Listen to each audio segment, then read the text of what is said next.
Hitler, voilà un personnage qui a le don d'inspirer la VRT. La chaîne flamande est encore au centre d'une controverse. En cause, une publicité qui présente le dictateur version bodybuildé.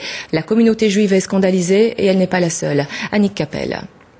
Adolf Hitler version Chip 'n Dale sur fond de croix gammée. La VRT n'a pas fait dans la demi-mesure pour lancer sa nouvelle émission Weg met de Soet, une émission touristique qui se penche chaque semaine sur une ville européenne et qui se veut alternative. Découvrez la vraie Europe, pas les clichés, dit la publicité, pour que par exemple l'Allemagne ne soit plus nécessairement associée au nazisme. Dans la communauté juive, c'est l'indignation. Il s'agit là d'une banalisation de la Shoah. Avoir utilisé ce genre d'iconographie avec des relents humoristiques, introduire l'humour, si vous voulez, dans cette page de l'histoire, c'est quelque chose qui est très mal vécu par beaucoup de personnes.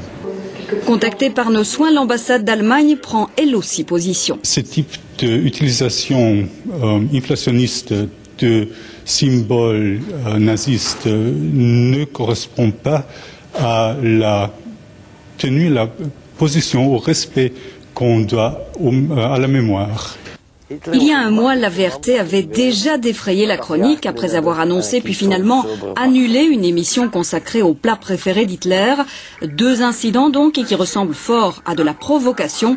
La VRT s'en défend par voie de communiqué. Il s'agissait d'une annonce au second degré. Une autre affiche a représenté un Français avec la baguette et le gros rouge. Là aussi, on avertissait le téléspectateur que l'émission veut montrer la vraie Europe, pas celle des clichés. Si le Vlaams Belang ou le Front National avait recours à ce même genre de méthode, ils auraient déjà été condamnés depuis bien longtemps. Le CCOJB a donc déposé plainte auprès du Centre pour l'égalité des chances. Oui, notez qu'un porte-parole de la VRT annonce que cette publicité ne sera plus diffusée.